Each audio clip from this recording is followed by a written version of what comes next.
दोस्तों, पिछली वीडियो में हमने देखा था कि एक हाथी जो बहुत ही ज्यादा जिद्दी और गुस्सैल था, वह अपने आगे जंगल के राजा का भी नहीं सुनता था। उस हाथी को अपनी ताकत का बहुत ही ज्यादा घमंड था। जंगल के सभी जानवरों से डरते थे। लेकिन तभी एक दूसरे जंगल का गद्दा वहां पर आता है और जंगल के राजा शेर से कहता है, लेकिन शेर मना कर देता है और कहता है, तुम अगर इस जंगल में रहने वाले हाथी के पीठ पर सवारी कर लोगे तो मैं तुम्हें यहाँ पर रहने दूंगा। उसके बाद गधा हाथी के पीठ पर सवारी करने के लिए चला जाता है और इधर हाथी बहुत ही ज्यादा गुस्से में है। उसने आज यह काम मगरमच्छ को मारा है और गधा भी उसी की तरफ जा रहा है। थोड़ी ही देर में गद्दा हाथी के पास पहुंच गया। नमस्ते हाथी दादा, लग रहा है आप तो बहुत गुस्से में हो। अरे कहाँ जा रहे हो? मेरी बात तो सुनो, मैं तुमसे एक बात कहना चाहता हूँ। उसने गद्दे की एक भी बात नहीं सुनी, लेकिन गद्दे ने हार नहीं मानी। गद्दा फिर से हाथी के पीछे निकल गया। अरे यार हाथी दादा, मेरी एक बात तो सुन लो। अब मैं आपसे बस 2 मिनट बात करना चाहता हूँ और आप तो मेरी बात ही नहीं सुन रहे हो। देख गधे, मेरा आज सुबह से ही दिमाग खराब है। मैं अभी अभी एक मगरमच्छ को पीट कर आया हूँ और मुझे ऐसा लग रहा है कि तू भी मेरे हाथ से पिटने वाला है। तू बहुत टाइम से बहुत बकबक कर रहा है। वह तो तू इस जंगल में नया लग रहा है और शायद तू मुझे जानता नहीं है, वरना तेरी तो हिम्मत ही नहीं होती मुझसे बात करने की। अगर तू अनजान नहीं होता तो मैं तुझे इतना मारता कि फिर कभी तू मेरे सामने आने की हिम्मत नहीं करता। जल्दी बता, क्या कहना चाहता है मुझसे? अरे बहुत बहुत धन्यवाद दादा, कम से कम आपने मेरी बात सुनने के लिए मुझे 2 मिनट का टाइम तो दिया है। देखो हाथी दादा, मैं आपसे दोस्ती करना चाहता हूँ। मैं इस जंगल में नया हूँ। देखो हाथी भैया, तो मुझे इस जंगल में एक आप ही ऐसे जानवर दिखे हो जिसको देखकर मेरे मन ने कहा कि मुझे आपसे दोस्ती कर लेनी चाहिए। वरना देखो भैया, वैसे तो मुझे इस जंगल में हजारों जानवर मिल चुके हैं, लेकिन अभी तक मुझे किसी को देखकर ऐसा नहीं लगा कि मुझे उसका दोस्त बन जाना चाहिए। एक आप ही हो जिसको देखकर ऐसा लगा। तो भैया, क्या तुम मुझसे दोस्ती कर सकोगे? देखो, अगर तुम अचानक से मुझे अपना दोस्त नहीं बनना चाहते हो तो एक दिन साथ रहकर देख लो, शायद तुम्हें भी मेरा साथ अच्छा लगने लगे। अपन साथ में फल खाएंगे, साथ में हंसी मजाक करेंगे, साथ में रहेंगे। दोस्त, तुम्हें भी मेरा साथ अच्छा लगने लगेगा। बस बस, कितना बोलेगा रे तू?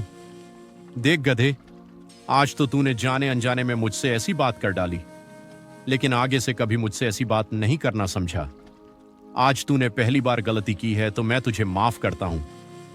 अब आगे से अगर तू अपनी जान की सलामती चाहता है तो तू कभी मुझे दिख मत जाना, वरना उठा उठा के पटकूंगा, चीर दूंगा, फाड़ दूंगा।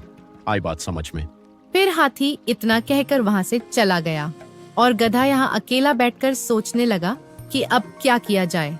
अब तो शायद मुझे इस जंगल को छोड़कर जाना ही होगा। गधा जंगल को छोड़ने की बात सोच ही रहा था, तभी उसके सामने एक बकरी आ गई तो गधा बोला, अरे बकरी भैया, जरा सुनो तो, मेरी बात। कहाँ जा रहे हो इतनी जल्दी में? भैया शायद किसी जरूरी काम से जा रहे हो। नहीं नहीं गधे भैया, मैं तो बस ऐसे ही चल रहा था। मैं बिल्कुल भी जल्दी में नहीं हूँ।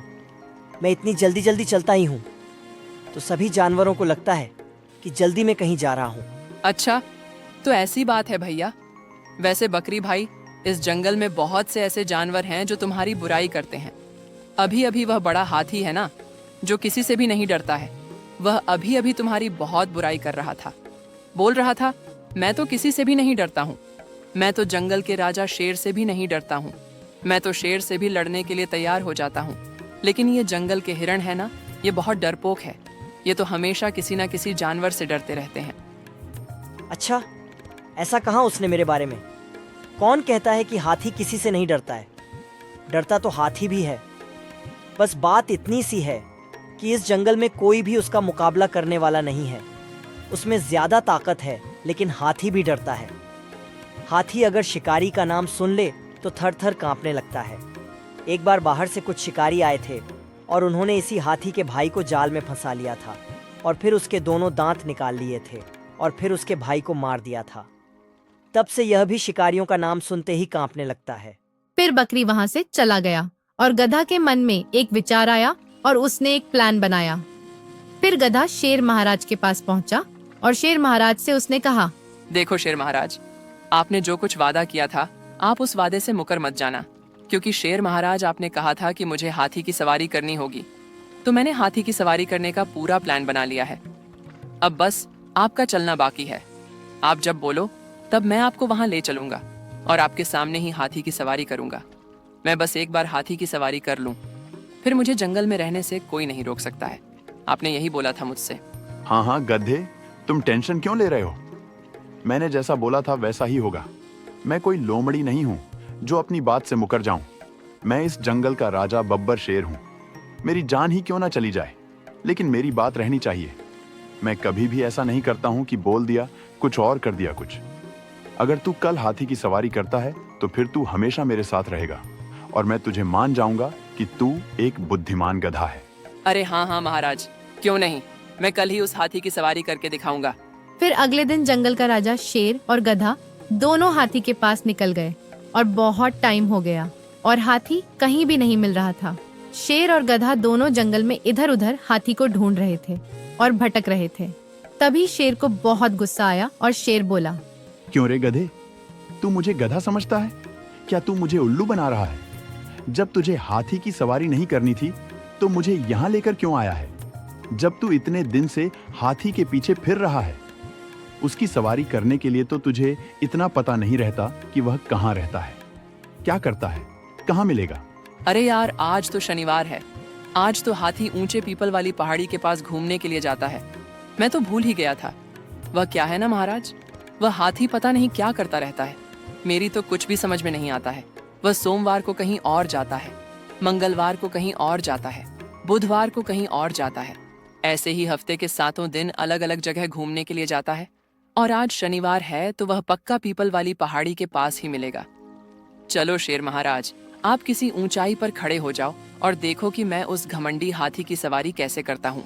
फिर गधा हाथी के पास पहुंचा और हाथी से बोला, अरे हाथी दादा, शहर से बहुत सारे शिकारी इस जंगल की ओर आ रहे हैं। चलो कहीं छुप जाते हैं। बहुत सारे शिकारी इस जंगल की ओर आ रहे हैं। अभी अभी एक चिड़िया ने कहा है। तो मैंने सोचा कि आपने तो मुझसे दोस्ती की ही नहीं है, लेकिन फिर भी आपकी मदद कर दूं। चलो हाथी दादा, भाग चलते हैं, वरना वह शिकारी हमारा शिकार कर लेंगे। अरे तो भैया, मैं भागूं तो भागूंगा कहाँ? मुझे तो शिकारी से बहुत डर लगता है। मुझे बचा लो गधे भैया। अगर शिकारी मुझे पकड़ लेंगे तो फिर मैं क्या करूंगा? मैं तो बच ही नहीं पाऊंगा। मुझे तुम कोई दिशा बताओ, मैं किस दिशा में भागूं? अगर मैं जिस दिशा में भागूंगा वहीं से शिकारी आ रहे होंगे तो वह तो मेरा शिकार ही कर लेंगे। मेरी मदद करो गधे भैया। एक काम करो हाथी दादा, तुम अपनी पीठ पर मुझे बैठा लो, जिससे मैं दूर तक का रास्ता देख लूंगा। और जिस रास्ते से शिकारी आ रहे होंगे हम वहां जाएंगे ही नहीं, तो फिर वे हमारा शिकार कैसे करेंगे? जल्दी से नीचे बैठो, मैं तुम्हारी पीठ पर बैठ जाऊं। अब बस अपनी जान बचाने का यही एक रास्ता है। फिर इतना सुनते ही हाथी तुरंत ही नीचे झुक गया और फिर गधा हाथी की पीठ पर चढ़ गया और फिर गधा रास्ता बताता गया और हाथी उस रास्ते पर चलता गया। शिकारी तो आ ही नहीं रहे थे, लेकिन गधा ने अपनी बुद्धि का इस्तेमाल करके घमंडी हाथी को बेवकूफ बनाया और उसकी पीठ पर चढ़ गया। हाँ, थोड़ी ही दूर जाते ही गधा हाथी की पीठ पर से उतर गया और सामने से शेर आ गया। क्या हुआ हाथी, चढ़ गया ना गधा? तुम्हारे पीठ पर तुम एक शेर को अपनी पीठ पर चढ़ने से मना कर रहे थे, लेकिन देखो आज तुम्हारी जान की बात आई तो तुमने अपनी जान बचाने के लिए गधे को भी पीठ पर चढ़ा लिया। देखो हाथी, मेरा मतलब तुम्हें नीचा दिखाना नहीं है। हम सभी इस जंगल में एक घर की तरह रहते हैं, तो वक्त आने पर हमें एक दूसरे की सहायता जरूर करनी चाहिए। और तुम जितने घमंड के साथ जीते हो, ऐसे में कभी मौका आने पर कोई भी तुम्हारी मदद नहीं करेगा। तुम हमारी मदद करो, और अगर तुम्हें कभी जरूरत पड़ेगी तो पूरा जंगल तुम्हारी मदद करेगा। बब्बर शेर की ऐसी बात सुनकर हाथी को सारी बात समझ में आ गई और उसका घमंड चूर चूर हो गया। फिर जंगल के सभी जानवर मिलजुल कर रहने लगे और गधा भी शेर के साथ में रहने लगा। दोस्तों, कहानी अच्छी लगी हो तो वीडियो को लाइक और चैनल को सब्सक्राइब जरूर करें।